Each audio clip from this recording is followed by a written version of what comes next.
It's so good to see you all. Thank you for joining us today for our Sister Love for Forests virtual event. My name is Jill Cartwright. I use she and they pronouns.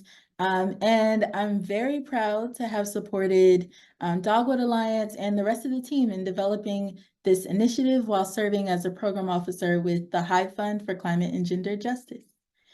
And so at this moment, I wanted to first officially welcome you all to the space, share my deepest gratitude for your choosing to be here on this beautiful Tuesday evening during Earth Week.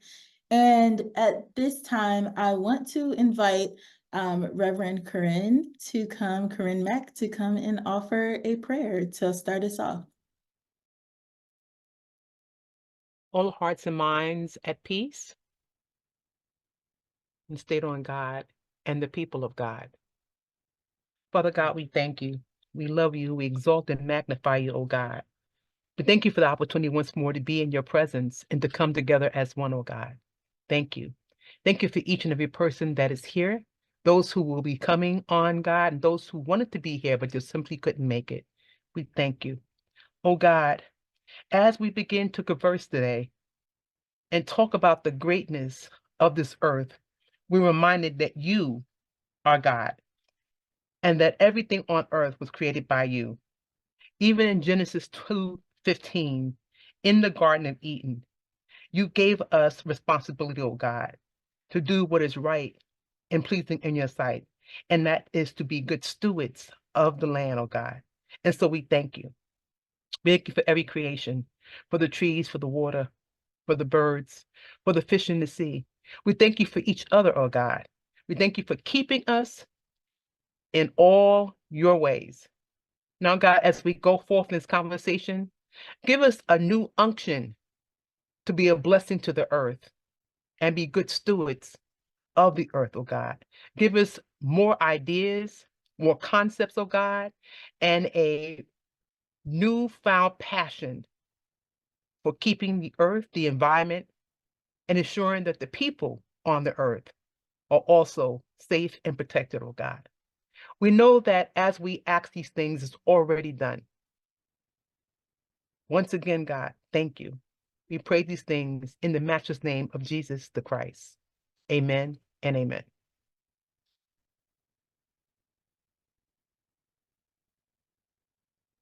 Thank you, Corinne. Thank you, Reverend Mack. And I wanted to just share some more context for why we're here today. We're here tonight because this Earth Week, there's nothing more critical than gathering in beloved community with those who not only love our forests, love our southern forests, but also those of us who are at the heart of protecting them. And across the South, it's primarily women, gender expansive people who are at the heart of forest protection. We're the ones who are often the backbone of leadership in our communities. And like forests, we hold many important roles in our communities. We're defenders, we're truth bearers, we're life bearing, we're nurturing. Many of us are, the ones who are resilient in making sure that our communities survive, right? And often don't receive the recognition or the thanks that we often deserve for that labor. And so we have a unique perspective and voice and leadership role in the forest protection movement.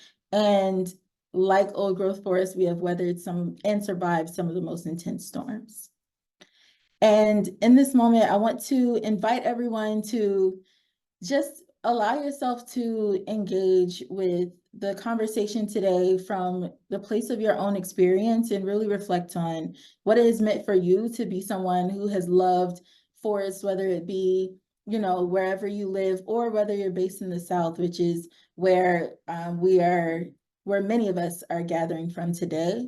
And to just reflect on the many ways that women, gender expansive people, and other directly impacted communities have had to fight and to protect our forests in the past few years.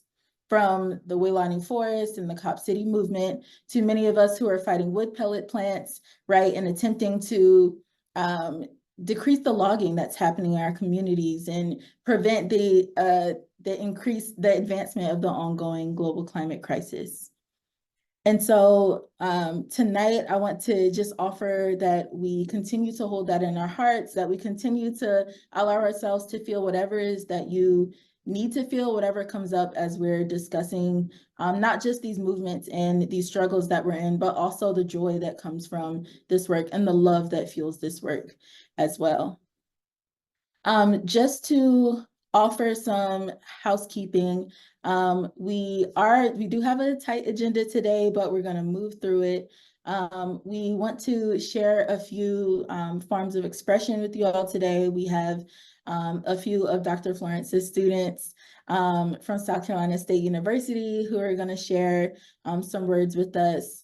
We're going to play a sneak peek of the Sister Love for Forest song, which was developed by New Alpha Community Development Corporation's Culture and Arts Program. And we're going to have a conversation, right, with some of the women and women of color who are leading on the front lines in the South to protect our forests. And so before we go into that conversation, I just want to offer to you all to feel free to engage in the chat, to share your thoughts and the things that are coming up for you as you engage in this conversation. We would like for you, if you're here and you're present and you're able to put your name and where you're from and what you love about forests in the chat. I wanted to take one moment to also just introduce our tech moderators. So we have Amanda, who is part of the Dogwood team, as well as Shanna, who are holding it down in the chat. And so when you all have questions and there are things that you want to raise, if you're just sharing, some reflections and comments, if we have time, Amanda and Shanna will gladly respond to any questions or raise them for me if there's anything that needs to be addressed in the chat or in the group. And so I just want to shout out to them before we get things going. And so, again, we are all here to hear about how our sisters are on the front line fighting for forests, loving forests, protecting forests. And I wanted to share a little bit about each panelist and just invite each of our panelists to just talk about their experiences within this movement.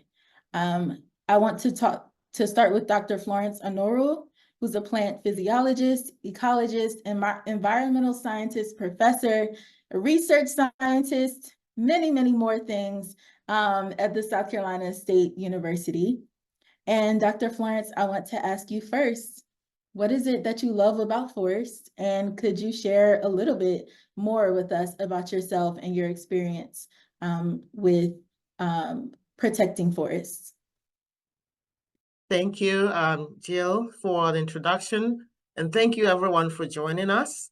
I am Dr. Florence Onoru, and as Jill has introduced me, I not only love the forest, I revere, the forest is so dear to me. Since I was a child, originally from Nigeria, I have gone to the forest as a place of peace with my dad.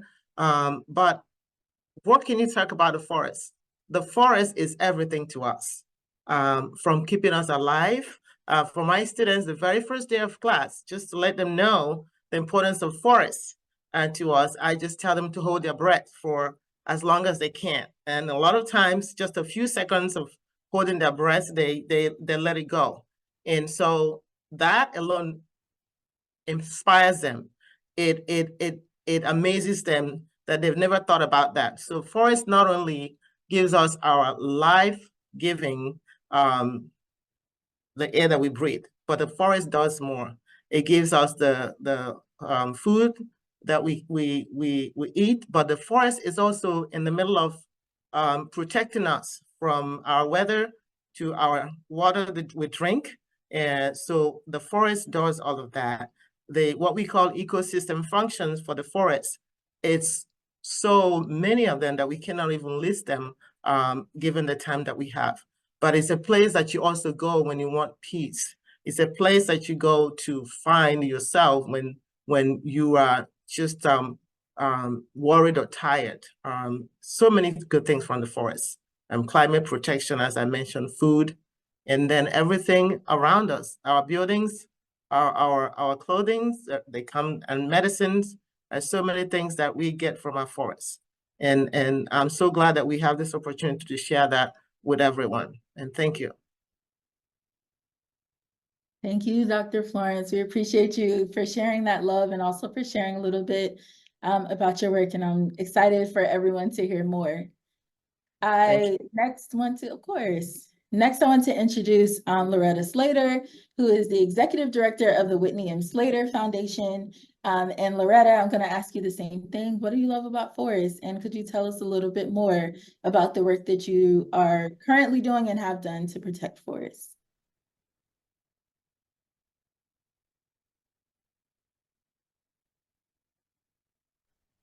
Hello, everybody. Yes, thank you, Jill. I grew up in the forest in South Carolina. Always loved the trees. I had a lot of dogs and cats, so I always was sort of like a tomboy, but I loved to walk through the forest, and I love the smell of the forest. And you know, I see we used to call it Mother Nature taking care of the forest, always protecting the forest. We always had the forest back then. So I mean, I just wanted to climb the trees, get up in top of them, and look all across the forest that was so beautiful there. You know, just like we planted trees down there in Britain Neck, you know, New Alpha did a great job with Dr. Florence and her students and the National Wildlife Federation. So that's what I love, because it's mothering, it's protection, you know, all about the sisters. So thank y'all.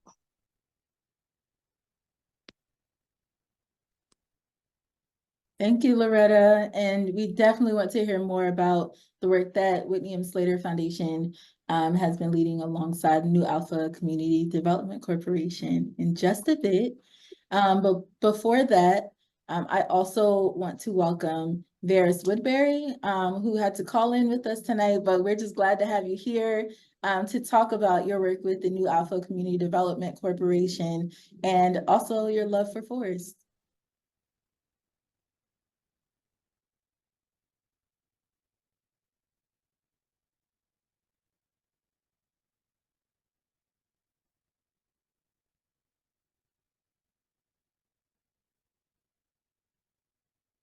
Did we lose Varys? Yeah, she's probably having some issues with. Okay, not a problem. We can come back once we figure out technical difficulties. I think we've all been through this Zoom era many times, so we understand how that is. But to close us out with the introductions, I want to introduce Dana Smith, who is the Executive Director of the Dogwood Alliance, who has helped to just steward this space so much. And I want you, Dana, to talk about your love for forests, but also to talk about the amazing work that Dogwood Alliance is holding as well. Awesome. Thanks everybody for being here. This is so exciting. Love to see everybody on the screen. I'm Dana. I'm the Executive Director here at Dogwood Alliance. And I think the thing I love about forests is very similar to what Florence was saying. I just love the way that forests make me feel when I'm in the woods. I can be having the worst day ever. I can be stressed out about all the forest destruction and the pollution and all the hard fight that it takes to try to turn things around and protect our forests. I can be, you know, having a really tough day for whatever reason. And the minute that I step into the woods, it just sort of dissipates, it goes away, and I feel at peace. And when I'm in the woods, I feel like, you know, there is another way of being from the paradigm that we're currently in right now, where we are separated from nature, where we're separate from each other. And in nature, everything is working in concert with each other to sustain life. And I feel that when I'm in the woods, and it gives me hope. It makes me recognize that there is another way, another paradigm of interacting with nature in a way that is that where we can coexist. So that's the thing that I love the most about forests, as well as just the beauty, the sheer beauty of the woods. Every little thing is different, all the little plants and the leaves and the way the sun shines on the trees. I just love everything about forests. And at Dogwood Alliance, our work is focused on advancing environmental justice and climate action through protecting forests and communities from the impacts of industrial logging. A lot of people don't realize that the South is the world's largest wood producing region. And so the rate and scale of logging here is estimated to be 4 times that of South American rainforest. It's among the world's most logged regions. And our work is really centered around shifting that narrative and moving the South to a place where we can become the world's model of forest protection and forest conservation.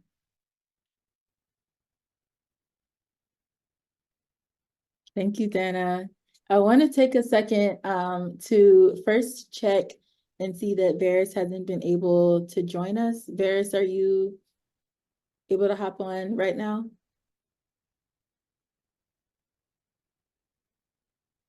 I see what I think is her calling in, but I think she's still having trouble. Okay, well, we can move forward into the conversation, or hopefully Varys can hop in the conversation. But regardless, I know that it's going to be rich just from what we've heard already. I also want to take a second and just uplift a couple of the responses that I've seen in the chat of why some of you are into forest and into forest protection. I see Jada Darby, who's from Charleston, South Carolina.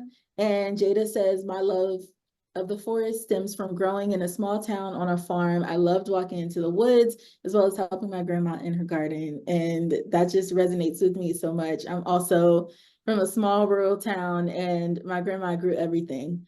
And that just changed what I saw as possible as a kid. I also want to uplift another friend who I saw in the chat. I'm trying to find where I saw now. Okay, I'll do Ann Hemingway from Clayton, North Carolina, but formerly of South Florida for many decades. And Ann says, I love forests, especially with native trees, and I'm trying to create a forest of fruit trees in my backyard. And because the amount of fertile land is decreasing with the climate crisis, food is becoming scarcer. And I just appreciate that comment, because this is really where we want to begin the conversation, is to understand, like, what is the crisis? What are the stakes right now of not just loving forests, but like, why is it so important to protect them right now in terms of the climate crisis, in terms of the many crises that we're seeing in the world right now? Why is forest protection so important, and what role do forests play in the context of climate change and climate justice? And I want to call on Florence and Dana to respond to this question in particular and to share your perspectives. Florence, do you want to go? You want me? Yeah, I was just muting myself. So the question is, just to make sure that everybody understands, the question is why forest protection in the South is so important, and how it relates to, of course, the broader impact on climate change. And when Dana introduced herself and talked about why she loves the forest, she alluded to the importance of the forest, and I did so in my introduction as well. But more importantly, in the South is so important when it comes to forest protection, because It has the largest acreage in forests when you look at other areas of the United States. And the South also provides a lot of the resources that we have. But unfortunately, the South has also become plagued with huge expanse of deforestation. And of course, also the South being one of the most vulnerable places affected by climate change, with increased deforestation and logging, that also increases the intensity and the severity of the impact of climate change. But then it also looks into environmental justice, because in the South is where you also found the greatest or largest number of brown and Black people and low income, socially disadvantaged people. So with forest protection, with forest deforestation becoming and going on an alarming rate, it also increases the impact on this vulnerable group that are also more concentrated in the South. So protection of the Southern forest is very important. And we all are doing our best to make sure. During my introduction, I left out, but I didn't leave out because my students were here. But a lot of the things we're doing also to get the students engaged and partnering with organizations, faith-based organizations and green organizations to not only let people know what is going on, but also to give them the tools to be able to protect and speak out and fight against deforestation in their individual and respective neighborhood. So our students who are part of the Environmental Action Club, which I am the faculty advisor, and some of my students will be reading the poem today. We have been working diligently at the campus level to educate students, to make them ambassadors of forest protection, to make them the next leg of citizens who will be taking this fight. Because at the end of the day, if the next generation is not interested, all we're doing will be fruitless, because they need to continue this battle, and educating those students and getting them engaged is very important. So I'll let Jana take over and speak more. Thank you. Well, I think everybody on this call probably knows that we are in the middle of an ecological crisis, and the earth is warming. And the reason why the earth is warming is because there's too much carbon in the atmosphere. And as the earth is warming, droughts, floods, extreme weather events are becoming more of the norm. It's putting communities at risk. And a lot of people, however, don't realize just how important forests are in the fight for climate change and climate justice. Forests are the only tool that we have that can actually remove carbon from the atmosphere at a scale that can impact global concentrations of carbon. And so by leaving forests standing, we can actually cool the planet down. Forests also are the only tool that provide, natural flood control. They clean water. They act like natural air filters, and they also act like natural air conditioners. So in addition to helping to cool the planet down, leaving forests standing can actually help us get through the worst impacts of climate change, because they help to buffer all of the impacts of a warming planet.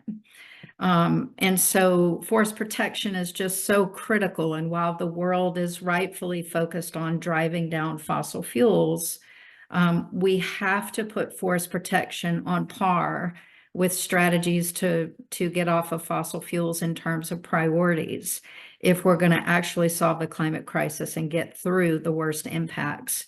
And the reason why this is such an important part of our agenda in the southeastern US is because the South is ground zero for industrial logging.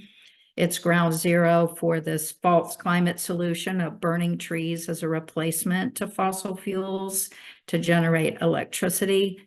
And the impacts that that is having are being disproportionately felt by rural, low-income communities of color across the coastal plain of the South.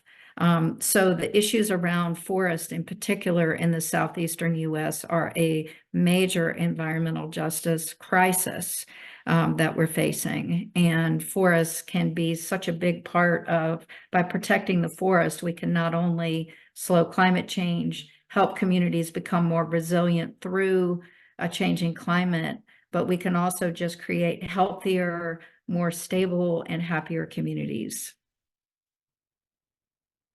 Thank you both so much for those answers and for laying the groundwork for this conversation in a way that just frames the issue, but we also want to frame the ways that people are directly impacted by deforestation, by climate injustice, by environmental injustice. And Loretta, I wanted to ask you to share some of the ways that your community is directly impacted by climate injustice, environmental injustice, and some of the work that you all have been doing to try and combat those issues. Yes. I apologize. I didn't introduce myself like I should. I'm the executive director of the Whitney M. Slater Foundation, and we cover health, you know. And to your question, yeah, we work with a lot of protecting the forest because, you know, you get a lot of health problems out of that. You know, you get molding when they cut down the trees. You get a lot of flooding.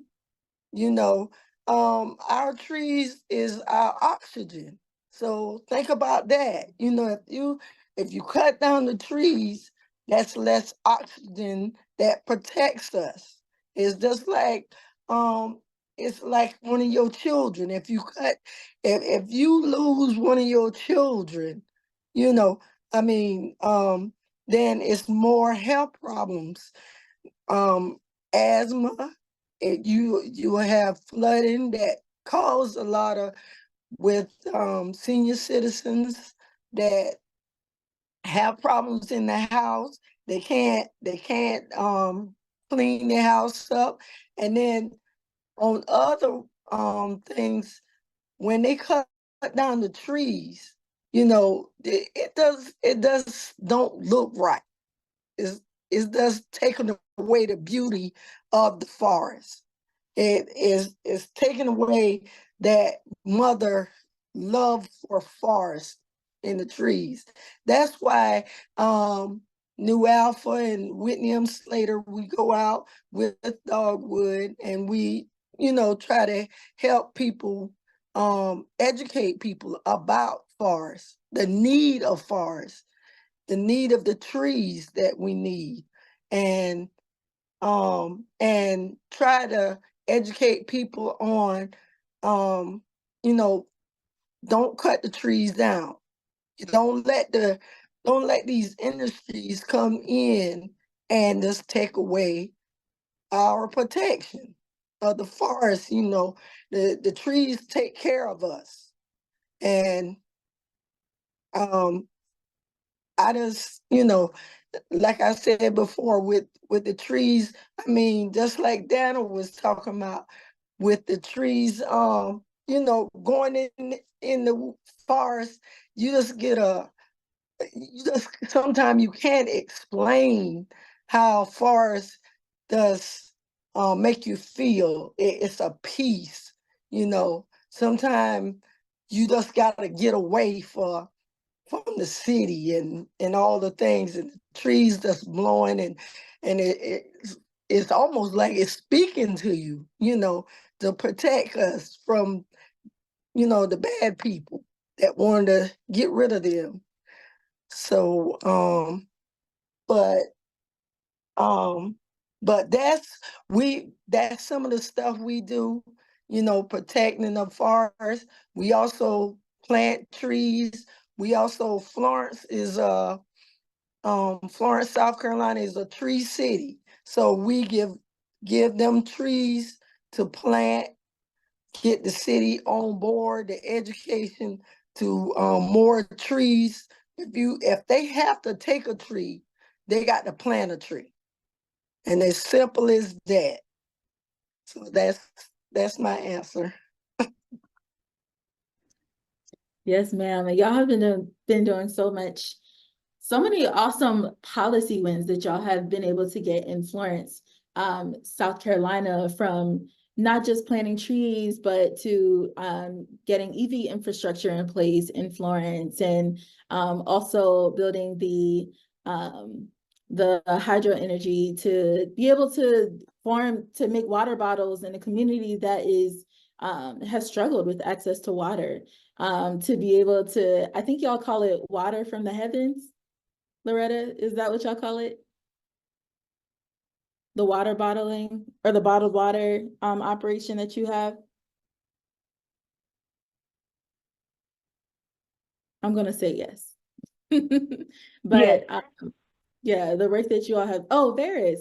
Yeah, you can definitely talk about that.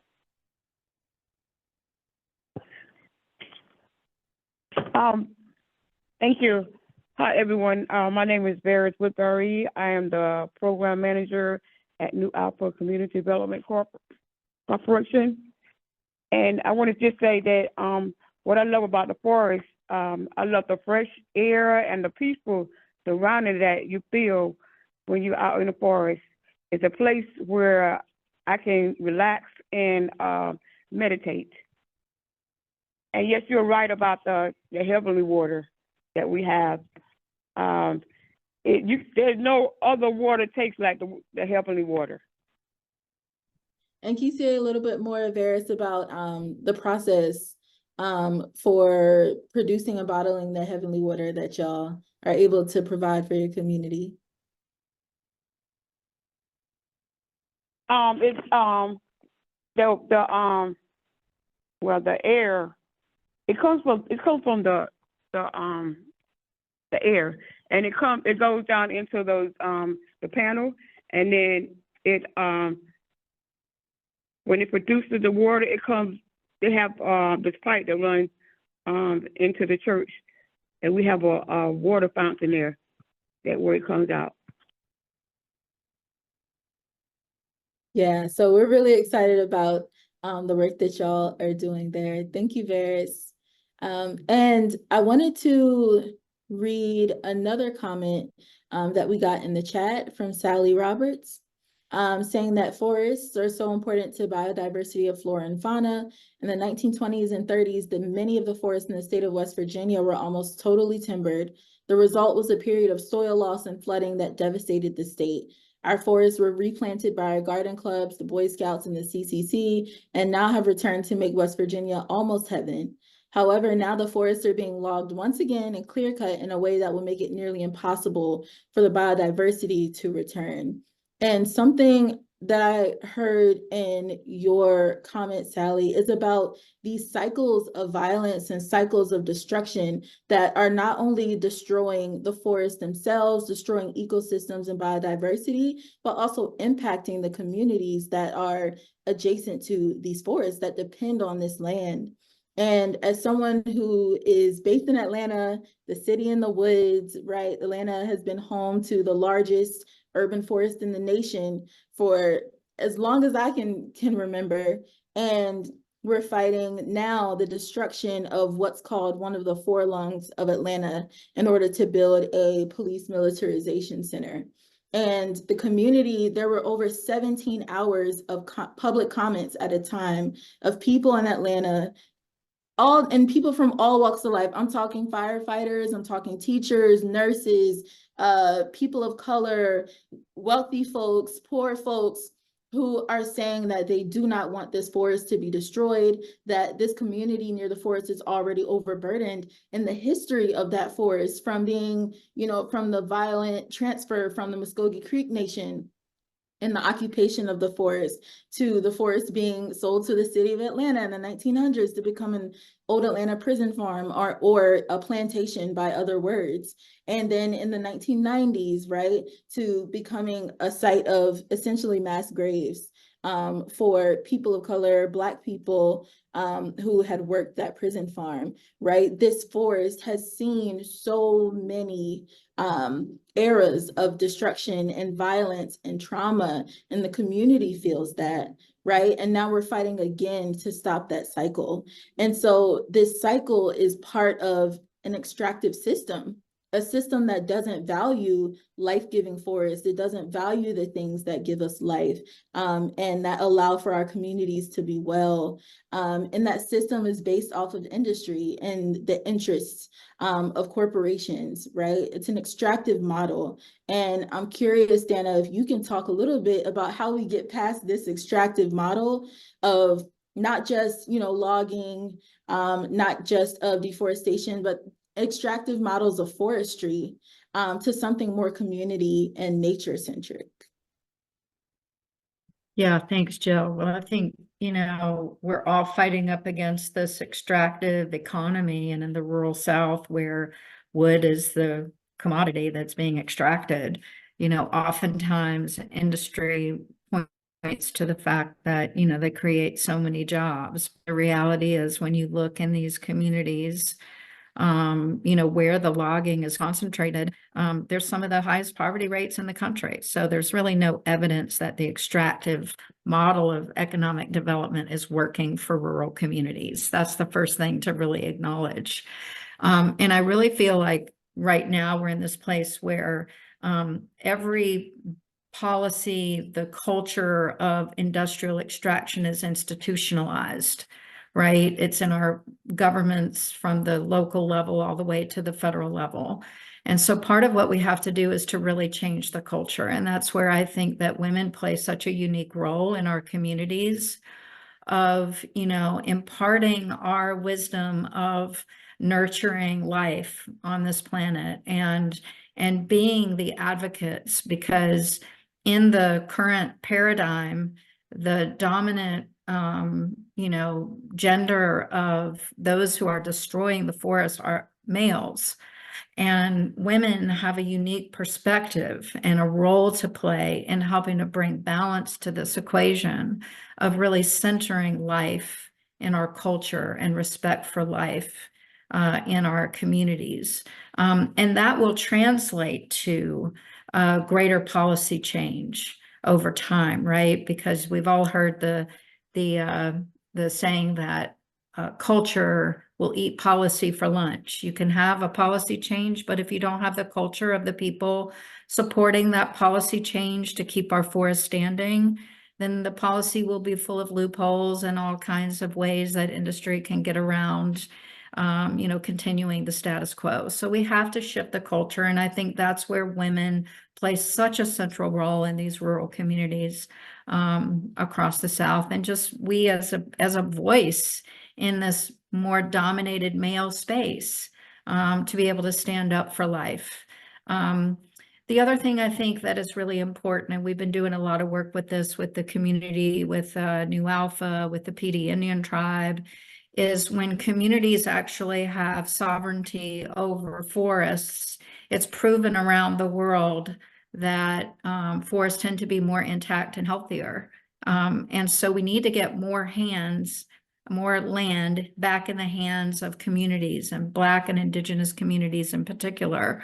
Most of the forest in the Southeast is privately owned, and you've got this dynamic of, policies that favor individual private landowners to be able to profit off of the extraction of the forest. And so by putting more forests in community ownership, the decisions about those forests then become about what's best for the community as opposed to what's best for the individual. And I think that's such an important part of how we get to a more regenerative economy, is making decisions about forest not based on how much somebody or some corporation is going to profit from it, but how is it going to actually benefit the community? So I think those are some of the key elements of moving away from the extractive dominant paradigm that we're in and into more of a regenerative economy, and why I think women in particular are so important in terms of leading the way towards that. Absolutely. Thank you so much, Dana. I am also wanting to hear from you, Florence, about why women's voices are so important in the movement. And I'm glad that you introduced that thread, Dana, in this conversation, because that's why we're here, right? We want to understand, like, what are our unique contributions? And so, Florence, if you could share a little bit more about that and what makes women's participation in this movement and leadership in this movement so special. Thank you again, Jill. So for the women, and as Dana had alluded in her talk, the women are very central in a lot of leadership roles in the communities, especially in the rural communities. And a lot of times their voices, when collectively put together, they bring about change in their community. The men still are active in their community, but the women are really the ones that are sometimes go out of the way to make things happen. And if you look at the impact of all the things that we're talking about, especially environmental justice, research has shown that women, especially in these rural communities and in the brown and Black communities, they take the brunt of the impact of whether it's pollution, access to water, because they tend to be spending more time closer to their communities than the men. So their role is very important. They are nurturing and their voices are heard. And they also have a very huge impact on their children, which is the younger generation. They tend to follow their mothers and what they're doing. So women play a very important role in that. They are also, we know that women have been defenders of truth and defenders of nature going back to history. And because of that, the women voices are very important in the forest protection movement, and also in the fight towards climate change and environmental justice as a whole. And for me, the work that we do, even at the university level, because I keep going back to that. When you look at our membership, you look at their engagement, and you can attest to the students here, 80% or 90% of our membership is all female students. And they have this nurturing and caring nature that they get involved in things like this. We do have some some male members in our Environmental Action Club, but historically, women tend to be leaders. They tend to lend a voice that makes everybody listen, and they make things happen in their individual communities. And a lot of work we do also with Reverend Woodbury and Dogwood Alliance, because we partner with all these groups. The reason is to have the students not just do work in our campus, but also to show them how they can be change makers in their individual communities. And every time we have this events, whether it's tree planting, whether it's building pollinator gardens, which are by the way, increases biodiversity, whether it's doing events to teach kids about the role of trees in mitigating climate change. When we look around, it's mostly women and young girls. And so, when you look over that, those voices are very important. And I think they're going to make a great impact in the forest protection movement, in fighting against climate change as well. Thank you.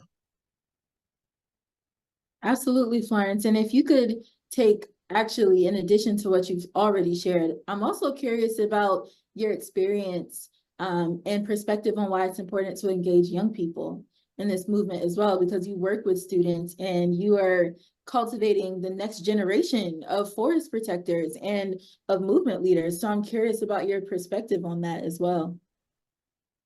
Yes. So when I'm a researcher, I'm a teacher, professor, but the really thing that gives me joy, the work that gives me joy is actually working with these young folks, with the young students. When they walk into my class, the very first day of class, when I poll them, majority of them don't care about plants. This is true. Sometimes they question why they're even in a plant class. And I have to convince them. But the good news, the thing that gives me joy is that by the end of the semester, these students have a greater appreciation, not just for trees, but plants in general, and they become advocates. And so I use that platform to recruit, and then I use that platform to engage, and then I let them engage with the students. But then we take it further, because just engaging them on campus just make them ambassadors. I call them ambassadors. Then we partner with organizations like New Alpha CDC, cooperation with Reverend Woodbury, Dogwood Alliance, and a host of other organizations that we partner with. So we work on food insecurity. We go and gleaning for farmers who have food that is rotten on their farms.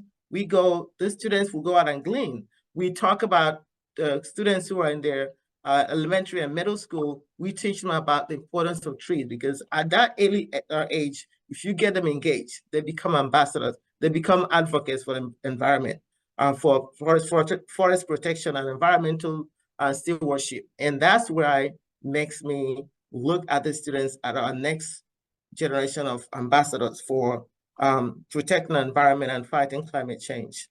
And of course, you hear from some of them today that are here with us.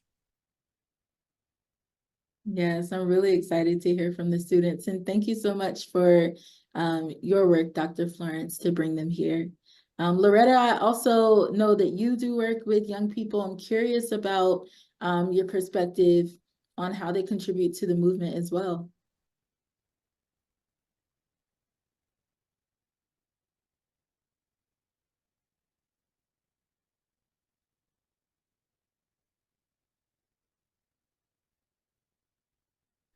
Well, I couldn't get my phone let me speak the other way. So yes, just like Dr. Florence was saying, can y'all hear me? Yes, ma'am. It's okay. Take your time. Okay. Okay. Well, just like Dr. Florence was saying with the young people, it give me joy because most of y'all don't know, I lost my daughter at age 21, and I get a joy out of seeing young people. I mean, as young as like 4, 5, 10, 11, teenagers that we can take them to the woods and try to educate them on the different trees like, our mothers did.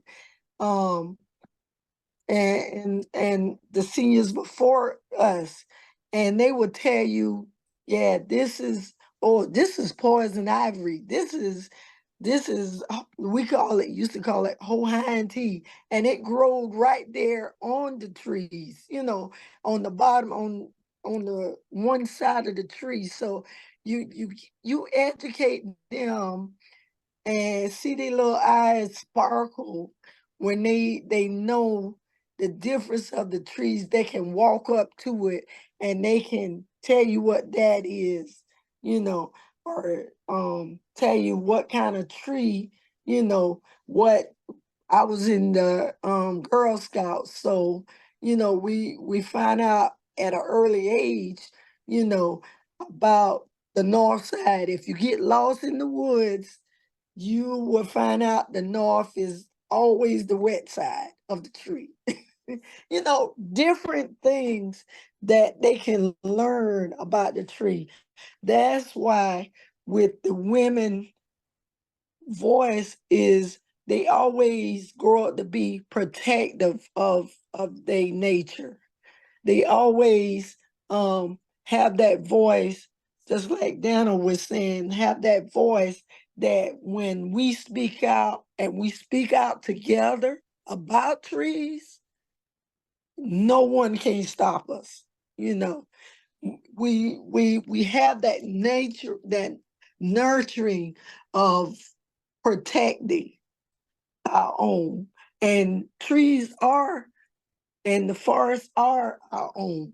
So we learn to do that early, and with young people, when they get that, I mean, there's no stopping them to protect forests, protect the trees, just like New Alpha have this YAP program. We take the young people out and teach them different things about that, and they so amazed we can, you know, tell them about different things of the trees, and they finding out that oxygen coming from there. They finding out different things the tree provided with that. So that's what my sparkle in my eye, with them enjoying themselves out there, learning about different things. Absolutely. And working with young people, I know can be really rewarding. And just doing this work in general, there are so many aspects of it that can be rewarding.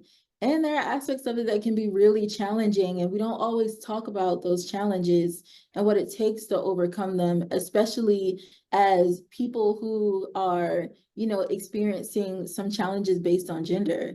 And so I'm curious, actually, Ms. Loretta, if you could continue to talk about some of the challenges that you faced as a woman in the forest protection movement. And I'd also like to hear from you, Dana, about, I know that you have some challenges too that you'd want to share. So I'm curious if y'all could just share a little bit and share with your sisters, share with the room some of the things that I'm sure many of us can probably relate to. Yes, I won't be long, Dana, but with me, the challenges, this is a white man world.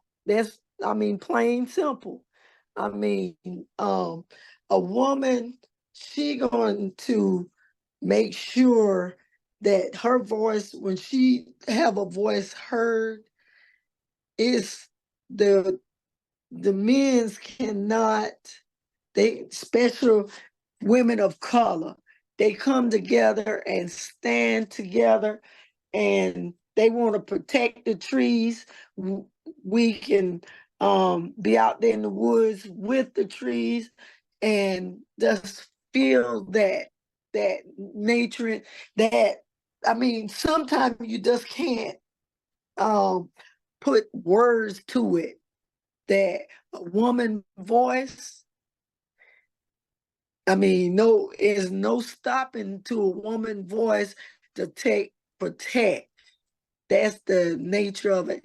And a man, it's already a white man's world, but with the women of color, indigenous women, our sister, we gonna do that. That's how we do with New Alpha. New Alpha, they got different programs that protect the trees. So that's my point on women in the voice of the world.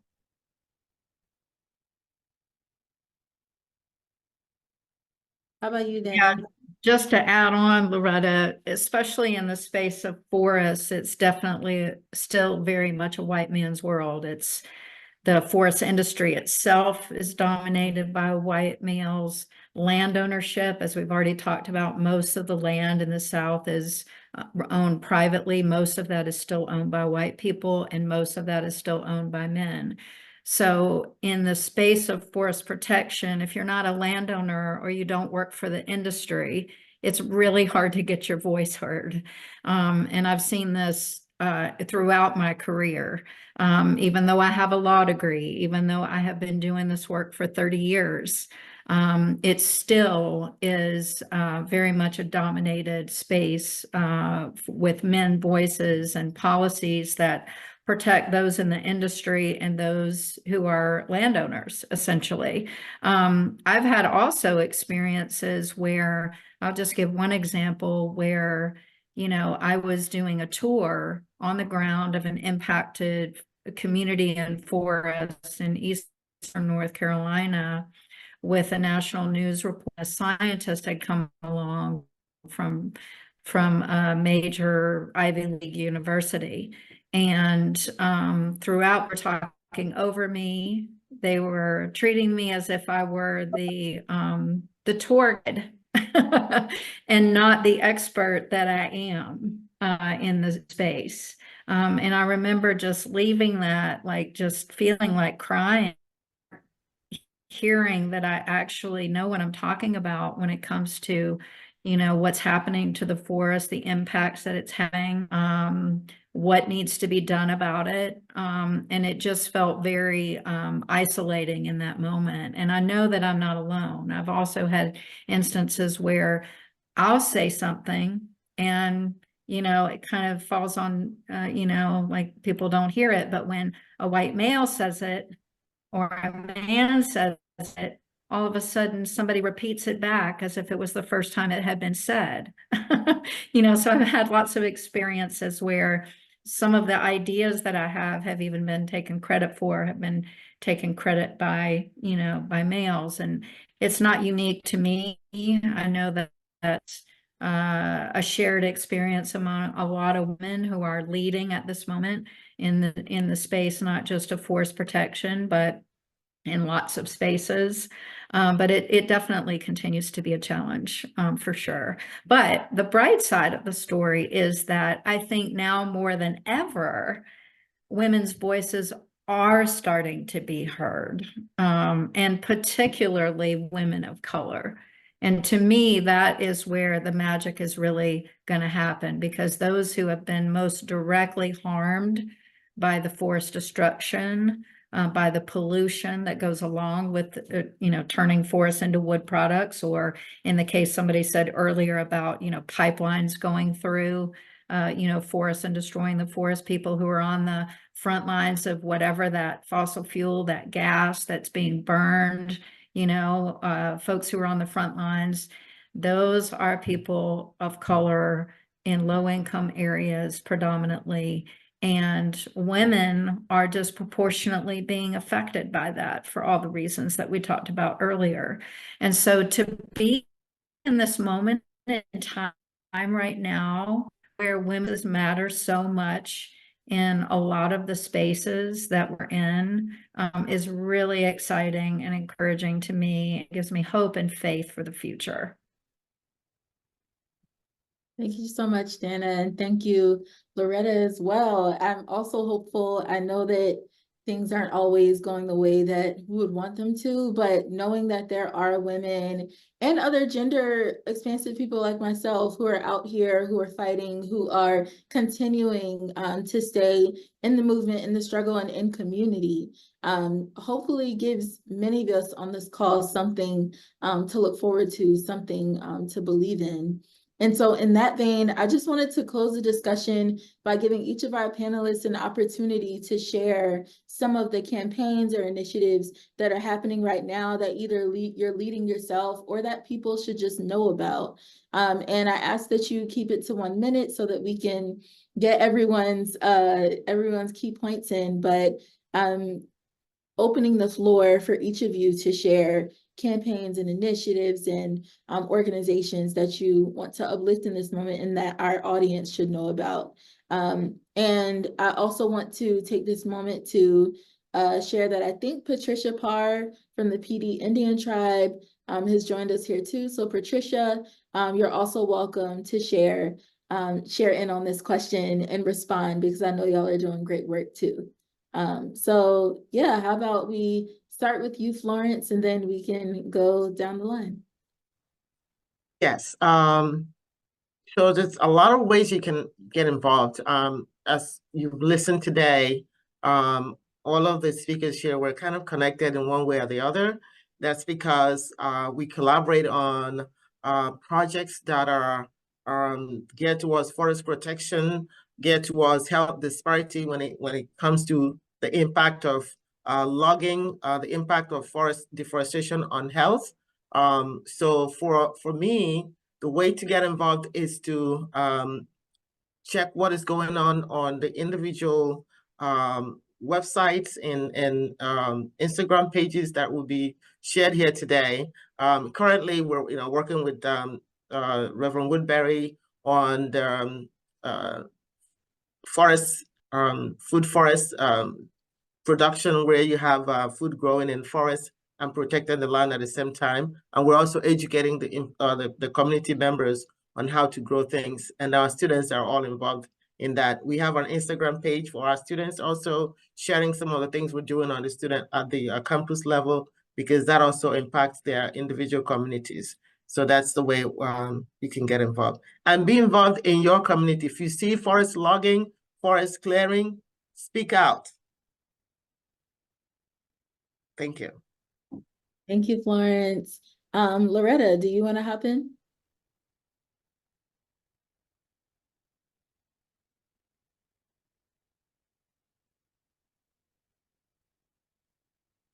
Yes. Uh-huh. Just like Dr. Florence was saying, we do partner on many campaigns on different things, along with forestry. We also, we getting ready to do, New Alpha is getting ready to do a online food chain, we got the EJ training center. We call it EJ Training Center, but the real name is EJ Sustainability and Resilient Center. Is the only one in South Carolina, the first one in South Carolina, and we're gonna be hosting a lot of workshops out there. Dr. Florence is doing some soil testing. We're gonna have some canning stuff out there. We're gonna have we have some more hydro panels out there. The one that helps with the garden, we call it it's irrigation. It waters the garden. You don't have to worry about the rain. It has a timer on it. And we getting ready to do EJ. We're gonna get ready to do EV chargers setting up at churches. So we also doing solar, to help people with solar panel. We also, just like Jill was saying, we do a lot of different policies that with the rate. We also do you name it, we in it. We partner all together in it. So I'm done. Thank you, Loretta. I want to allow Varys, if you have a quick word, we're running a little behind, but if you have a quick word that you want to share as well, I would love for you to have the space to do so. Can you hear me? Yes, we can hear you. Thank you.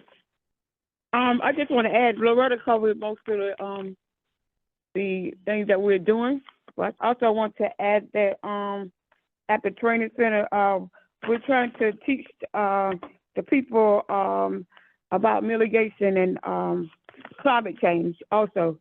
And we have like 5 working groups that we work with. We have a bi-weekly meeting every 2 weeks. And one of the groups are logging, and they are going to the elected official and trying to get the policy change. And also we also have a monthly webinar that we call the Move for Surviving and Thriving. It's the website that educates about the healthy communities, because flooding can be a great threat to your health. And I want to also mention that down in the town, the city, I won't say city, that's my hometown, the little place called Britain Neck, South Carolina, they have had like 3 floodings, and the people had to evacuate like 3 times in the past 6 years. So that's why we are down there working with them. And also these campaigns are all about making sure our forestry stay healthy and safe for everyone. Thank you. Thank you, Varys. And also, Patricia, if I want to make sure that you get at least like a few moments to share a little bit about yourself and the work you do as well. I'm Patricia Parr with the PD Indian Tribe of South Carolina. I'm the Chief Pete Parr's wife. We work with Reverend Leo and Dogwood Alliance. We are trying to stop all this logging of these trees around here, because right down below our houses, they've cut them all out and everything. And I think we should be able to stop them from doing all of that. And because one day they're going to keep on, there's not going to be any forest, there's not going to be any water, there's not going to be any fish or anything. And so when you tell your grandkids they used to go fishing, they ain't even going to know what that is. So I don't understand why, when we all get together, why can't we figure out a plan to where we can try to do something about it? Thank you. Thank you, Patricia. And we'll be sure to hopefully share a bit more information as well as about the PD Indian Tribe and the work that y'all have been doing. Dana, I'll let you close us out with a quick word about Dogwood Alliance and the work that y'all are doing, as well as any other important efforts that folks can get plugged into in the South and beyond.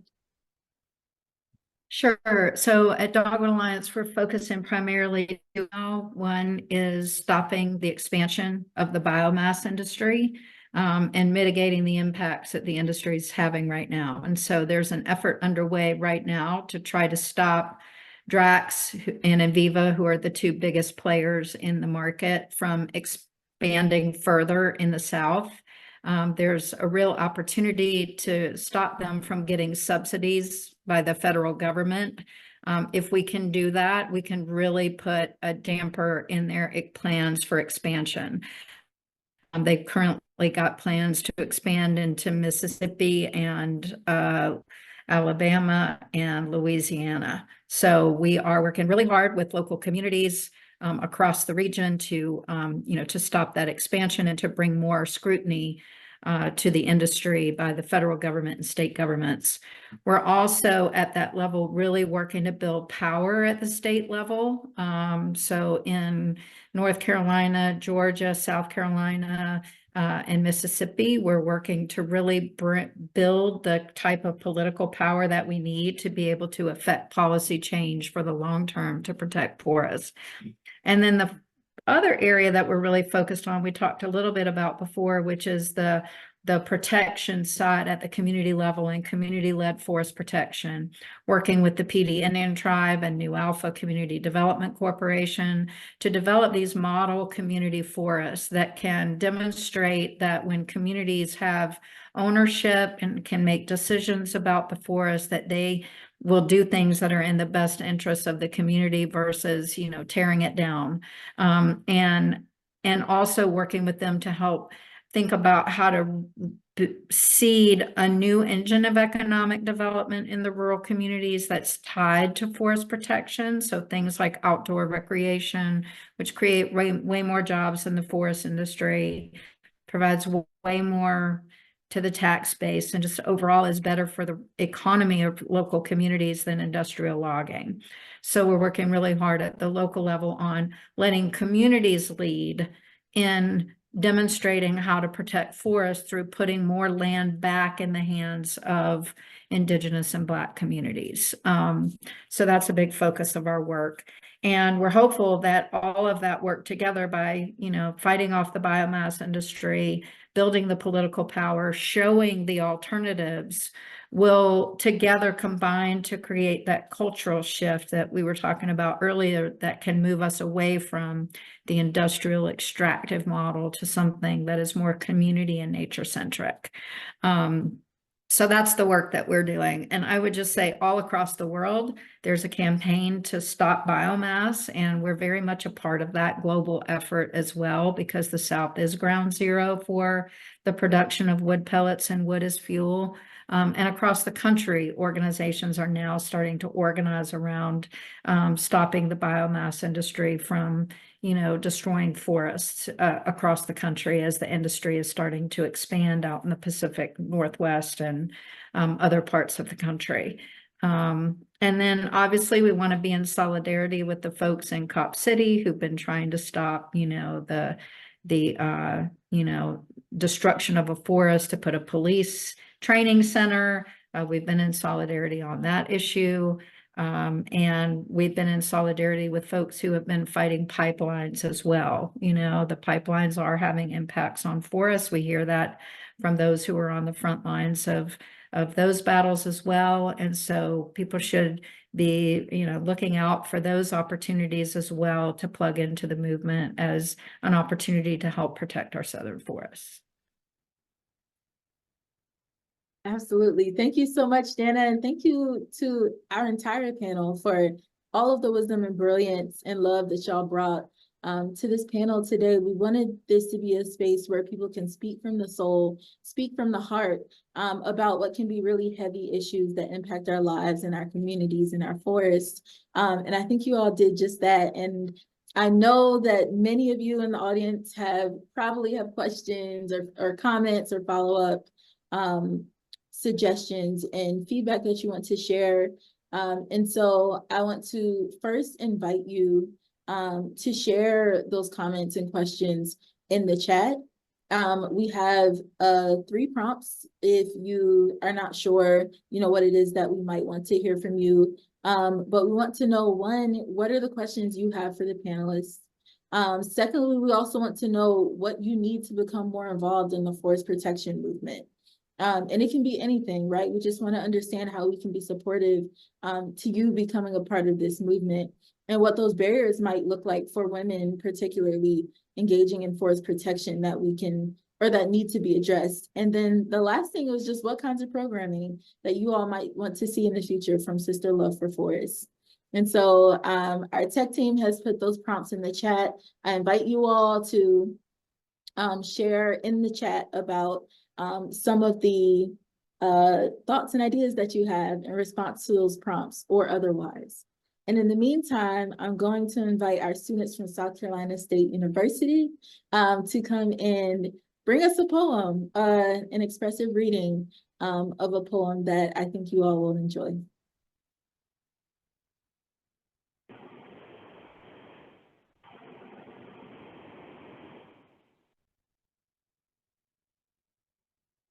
Hello, can everybody hear me? Can anybody hear me? Yes. Okay. My name's Olivia White. I'm a senior biology major at South Carolina State, concentrating on environmental science. And I also serve as the 2023-2024 president of the Environmental Action Club at South Carolina State.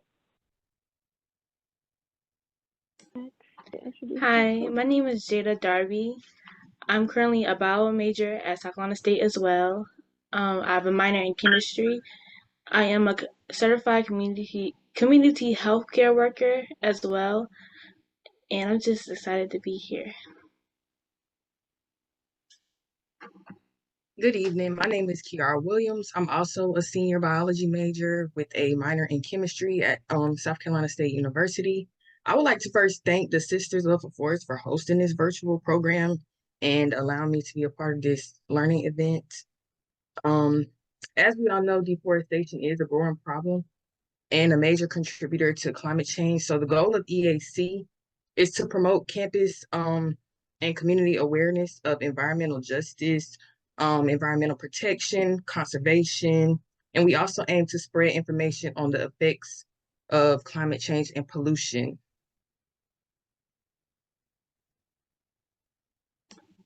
Thank you. And today we'll be reading from the poem called Breathe by Becky Hemsley. So it starts as she sat at the back and they said she was shy. She led from the front and they hated her pride. They asked her advice and then questioned her guidance.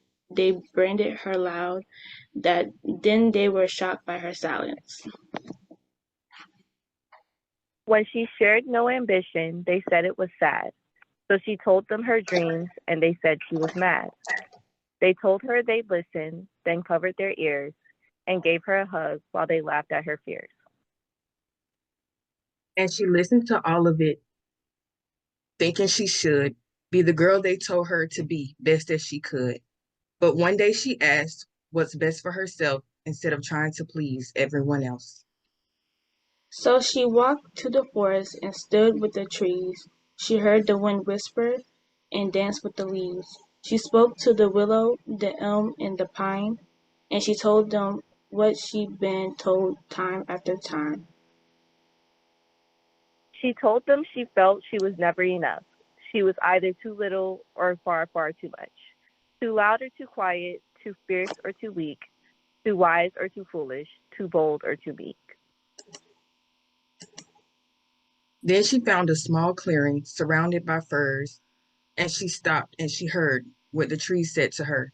And she sat there for hours, not wanting to leave, for the forest said nothing. It just let her breathe. And together with Sisters Love for Forests, we can make a difference and create a more sustainable future for ourselves and future generations. Beautiful. Thank you all so much for volunteering to read this poem. We are happy to share this in our follow-up from the call today, but I just want to thank you all as students, as future change, as current change leaders, but also as the next generation of change makers for being a part of our program today. Jill, Yes. I just wanted to, she mentioned EAC. For those who don't know what EAC stands for, Kiara, could you tell them what that just for the acronym so they know? Yes, ma'am. EAC stands for Environmental Action Club, and it's our campus's only environmental program, Environmental Action Club on campus. Thank you. Perfect. Thank you all so much. And thank you, Dr. Florence, for inviting your students as well. And so, yeah, this is amazing. We want to pull up a survey, a Zoom survey for you all to participate in. And I think we'll have that up in just a second. And we invite you all to take part in this survey. It should be on your screen now. And it's really just asking you to share a little bit about your experience so we can curate future experiences with and for you all in our community. And so it should only take a couple minutes. And yeah, let us know if you have any questions filling this out.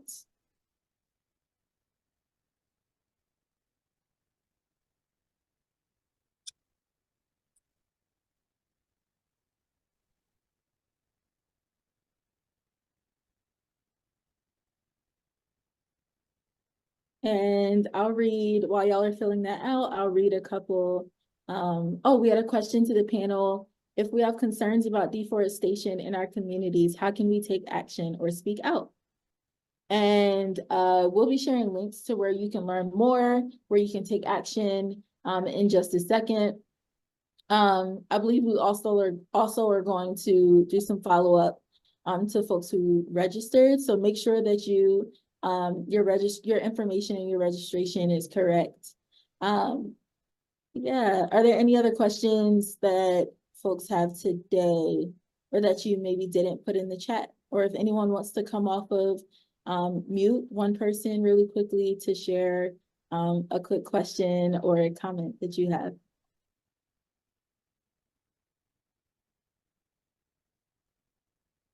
And just really quickly, Jill, I was just going to say, if the person who was asking that question wanted to reach out to any of us after this webinar to talk about what your specific concerns are and what's going on in your community that you want to try to figure out in terms of forest destruction, you know, I'm certainly happy to lend an ear and to brainstorm a little bit. I think the first thing is just to figure out, like, what is the source of the destruction that you're trying to, the destruction that you're seeing, like what's driving it.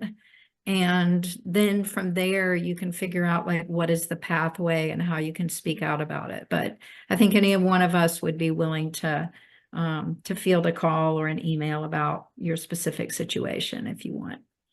Mm-hmm. Absolutely. All right. Well, if that's all, I'm going to invite Reverend Corinne Mack back to close us out with a closing prayer. Reverend Corinne Mack is the president of the Charlotte-Mecklenburg NAACP. And we're just very grateful to have you to make a spiritual offering in this space. Thank you, everyone. Let's center our hearts and our minds before we go into prayer. And let's seek God in all things.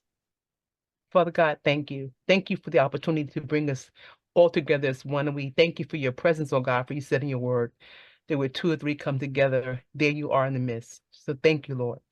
We know that you heard every word, oh God. We know that you understand our hearts and our minds, oh God. We thank you for elevating it as each person came before us today and spoke their truths. We thank you. Oh God, you said in your word in the Old Testament that Noah received the olive leaf. These are all major people who gave us guidance in the word. We know that trees was always in conjunction with those individuals. You said that Abraham sat under the oak of Mamre. You also said that Moses stood barefoot in front of the burning bush in Exodus 3:2-5. You told us in your word, oh God, that Joseph was an example of a tree in Genesis 49:22. The same pattern was true in the New Testament when you talk about Zacharias climbing the sycamore fig. You told us that the blind man who couldn't see anything saw people as trees, oh God, in Mark 8:24. And the disciples gathered on the Mount of Olives in Luke 22. I want to bring to everyone's remembrance how the Apostle Paul asserted that men had to walk through the woods. And when they walked through the woods, they were without excuse of knowing God, because the woods depict God and God's greatness. God, we just want to thank you. Thank you for using us today, oh God. Thank you for reminding us of the importance, oh God, of being diligent in the things of God. Thank you for each and every person who came before us today, oh God, for they love you, oh God. It's evident in their words. But the last thing we want to be reminded, oh God, is of Jeremiah 3:8, oh God. How the wicked, they will dwell in the parched places of the desert, in a salted land where no one lives. But the blessed, those who trust you, O Lord, whose confidence is in you, O God, they will be like a tree planted by the water that sends out its roots by the stream, that we would not fear when heat comes. We know that our leaves will always be green, O God.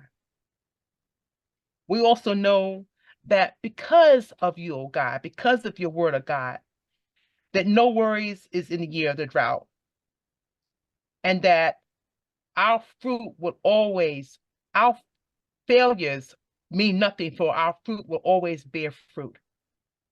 And we trust you, even when the wicked moves. We know that you will give us the word, you will give us the understanding, you will give us the ideas and the concept of God to overcome each and every one. So we cast out those who are in biomass and wood pellets. We cast out those who cut down trees, oh God. We cast out all those who are wicked and attack the land. Now, God, give us the word, the understanding, the tactics, and the strategies of God to touch those people in our communities so they will have a greater understanding of their greatness, of their wonderfulness, of their responsibility and their accountability to protect the forest and protect the land, oh God. Give us an understanding of how important it is to do intersection work, oh God, even as it comes to politics and civic engagement, that we will all go and vote for those who love forests, who love the land, who love the environment, who love the community.